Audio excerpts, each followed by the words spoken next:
Hey everyone, Cooper here, host of the fine podcast you're listening to.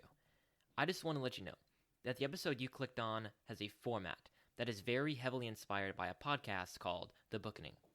To be clear, our thoughts and opinions in this episode are our own, but the format is very similar to this podcast. I just wanted to give you a heads up and give credit where it is due. With that out of the way, enjoy the show. Coming up next in a bonus episode, Booking It reads The Pit and the Pendulum.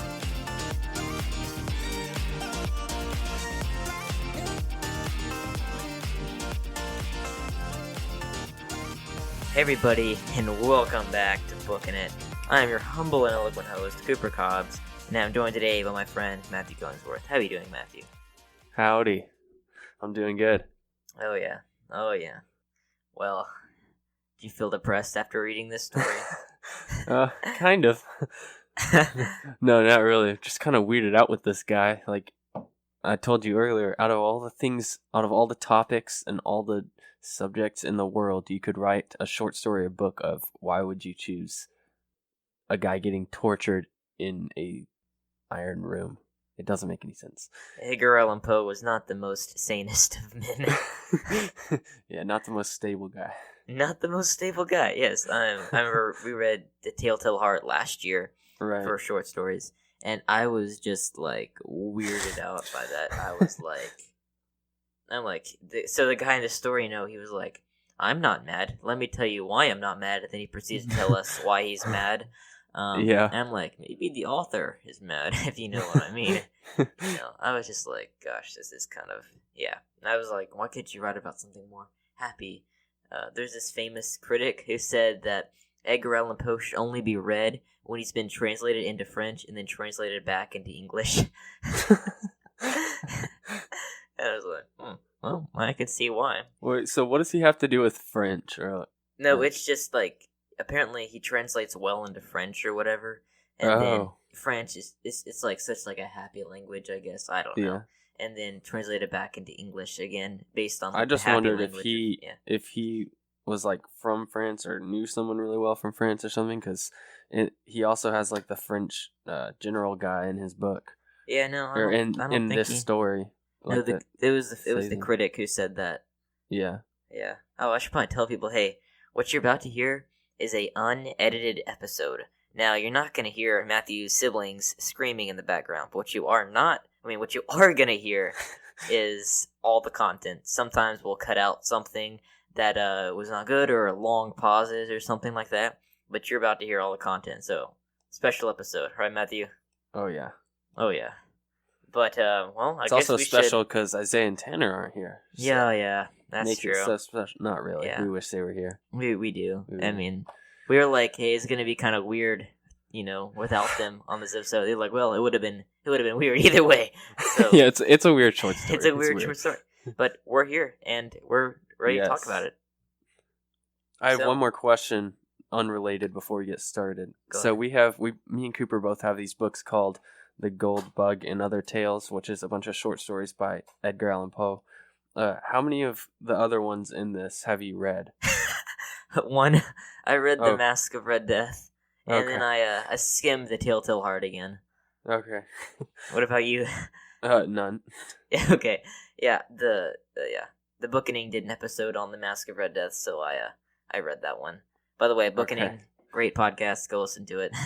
Anyway, so here we are. The Pit of the Pendulum. Right. What a very weird story. I don't know where to even begin. I mean, well, I guess we can begin at the beginning. Yeah. What you give a little? Let's go baggage. Yeah. Yeah. So, well, I just heard about this like yesterday or a few days ago when I saw it on my list of stuff to get done this week, and I was supposed to read this for school. So keep going. I read it. Yeah, I read it. Nice. What'd you think about it? Go ahead and give me your first thoughts, and then I'll get my baggage. I think the first story that comes to mind is weird, and I also think I don't know. I'm just so confused about why he would write about this. Yes. I feel you. Yeah, it's kind of similar. I think we talked about it a little bit, but last year we read The Telltale Heart, and that was my first experience of Poe. And after reading it, I was like, huh. Dude. And then after reading this, I was like, huh. But yeah, so I was like, oh, I have to read this, and then I read it, and I was like, well, Poe has a certain style, and he likes writing about dark things and Dark stuff, psychological and physical torture. So that's kind of, I don't know, like that should appease me being a teenager, but it doesn't. Hey, you be you, man. Yeah. But yeah, what do you think? It is good writing though. Like, Yeah, it's it's descriptive. Yeah, it's a good use definitely. of words. It's impressive writing, but it's just weird topics that he writes about. Yeah, it's like, could you not use this to write about meadows and flowers and mountains Yeah. instead of Yeah. physical and psychological torture? Yes. I mean, yeah, it's good writing. I mean, this is one of the short stories where I can picture the world like in its entirety. Like, Yes. I feel like you could drop me in there, and I'd be like, oh yeah, I'm in the pit in the Pendulum right now. Like, And a lot of the, like impeccable. you were saying, psychological or mental aspects of what he writes about the guy. It Yes. doesn't ever say his name, does it? No, it But doesn't. it's all very accurate. I feel like Oh, if yeah. that was you're in that situation, and even some things you can relate to, even when you're not in that exact situation. There's just certain things that everyone thinks mentally at different points, and it was described very well in words, which not a lot of people can do. Not a lot of people can Yeah. express, mental things very well in words. Exactly. So he did a good job with that. Yeah, the whole goal of an author is to see and then say, and he did that very Right. well. I feel like Right. the only reason that he's like well known, I guess he's well known because of his dark and brave stories, but I guess the only reason that we actually like read him is because of his style, I guess. I don't know. That's kind of what I think, because I think it's great style. But, Yeah. So you kind of mentioned it. We've kind of been talking about the whole time, but why the heck did he write this story? Actually, I can't. do you want to give a kind of quick summary about what the story is, just for people? Right. So it starts off this guy.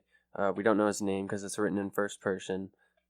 He's in a trial, and then he gets sick, kind of, and sees angels.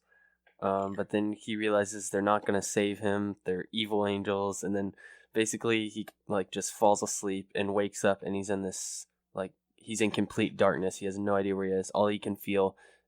Oh, actually, it takes a while before he finally starts feeling again, and then he feels, and then he sees, and then, well, he doesn't see because he's in the dark, but then he realizes it's just him, and he's laying on a cold stone floor, and that's all he knows. So he tries to feel around to figure out where he is, and he feels some walls in this room, and he realizes they're made out of iron, and he just walks around the whole room. On the edges and feels the walls, but he still can't picture the shape because it's there's too many bends and curves and stuff. And I was like, this you'll realize why this is confusing later. But then he decides maybe if he walks straight through the middle, he'll figure something out. And so he starts walking through the middle, and then he randomly trips, and then falls, and then realizes that his whole body is on the floor up to his chin, and then his lips and all the way to the top of his head are not touching anything. And he realizes that he conveniently fell right in front of a pit that we find out leads down quite a while into it's like a well, and there's water at the bottom, and there's rats down there. And he finds this out by sorry, real quick. little... That's the pit of the story, just kind of. Right, that's the pit. Yeah, that's the pit. And he throws a stone down there to see how far down it is, and hears a splash and whatnot. And then anyway, so then he falls asleep. He's also fallen asleep several more times throughout this that I haven't mentioned. He randomly falls asleep a lot. But then he falls asleep, and then he wakes up again and walks around a little more, and then he falls asleep again, and then wakes up, and he's tied to this little wooden board he's all tied down. He can't move anything except his head and his left arm a little bit. And he can move his left arm just enough to where he can grab some food off the floor. that's right next to him on the left, and then on his right is the pit. And so once he realizes the situation he's in, and all the rats are coming up from the pit and trying to get his food, and he has to shoo them away constantly. And then he looks up straight up at the ceiling and sees like this little panel, I think he calls it, on the ceiling with like a picture of time represented in human form, I guess. And the time guy is holding like this little, I guess you'd call it a pendulum, but like a little hypnotizer thing, but it's like a pendulum, and that's the pendulum of the story, and it's swinging back and forth, and then slowly over the course of hours and days and everything, several sleeps and a lot of different rats and stuff, and after a while it lowers down really far, and like there's a lot of the story describing what's going on in his mind and stuff while it's lowering, but I'll skip that part because it's kind of boring. And so basically it just lowers, and then he finally figures out, like when it's about to scrape his chest, he finally thinks to put some food on the straps holding him down so that the rats eat it off, classic escape. And then he rolls off the bed and saves himself from the pendulum. And then he thinks he's safe for a few seconds, and then the pendulum just completely stops and shoots back up. And then the whole room starts turning red, like the walls start turning red.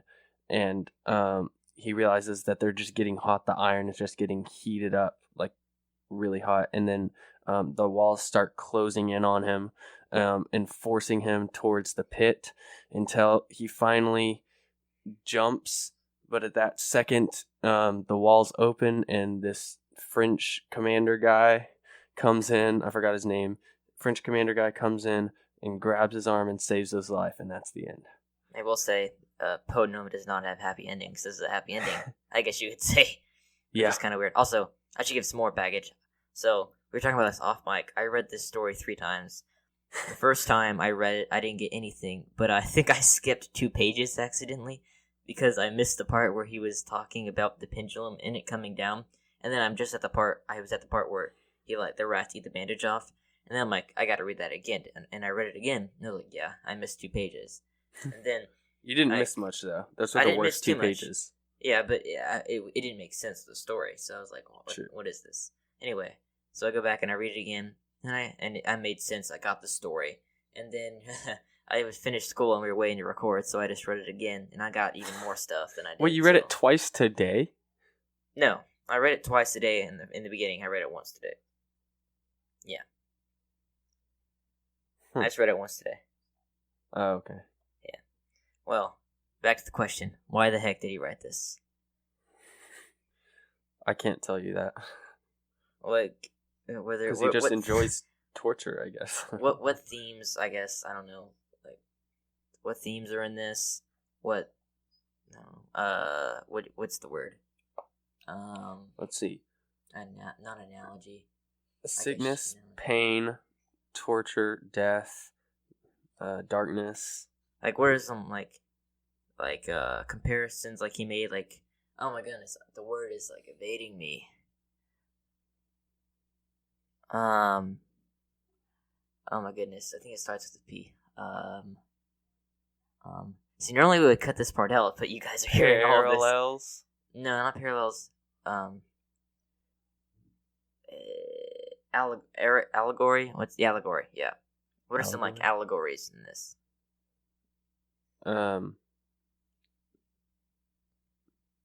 Analogies? No, allegories. I guess like how does this relate to real life or something like that? I guess maybe it's not the right word. I don't really know.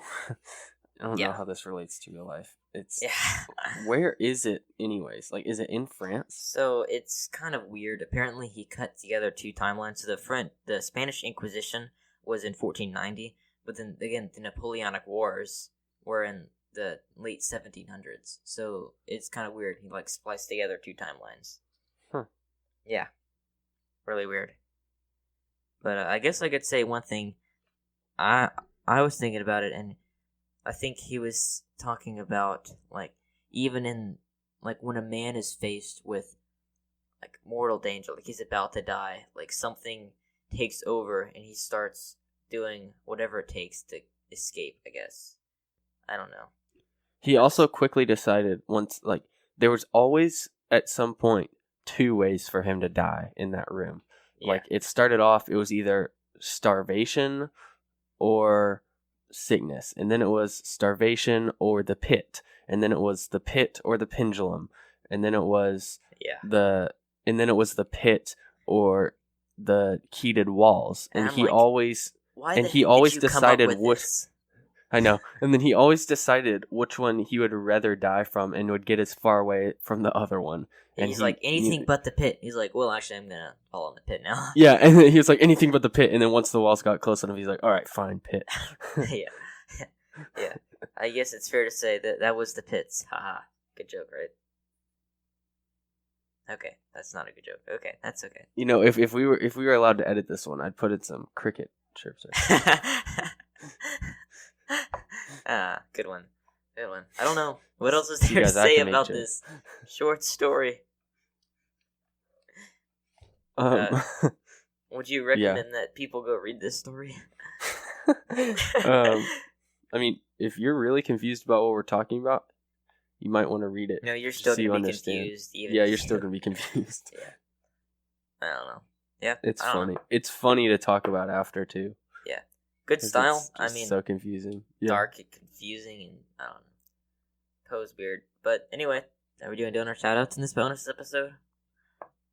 I guess we promised all our donors that they get a shout-out in all of them, so... That's right. Speed round, Cooper. Quick, Speed round. say them all. Nana, Ben, Pepe, and Wayla, Isaiah's grandparents, Isaiah's uncle, Isaiah's sister, and Lizzie. Thank you so much. We love you all. Thanks, guys. Yeah, that's all. Go to patreon.com/booking it. Booking it. Please give us some money. We would love that. Please just sacrifice 1 Starbucks trip a month and donate for as little as $5 a month. Please rate and review us in your favorite podcasting app. We would really, really, really appreciate that. And you can check us out anywhere, any podcasting app, YouTube, whatever. Yep, that's right. Hey, until next time. Yeah. Keep on booking it.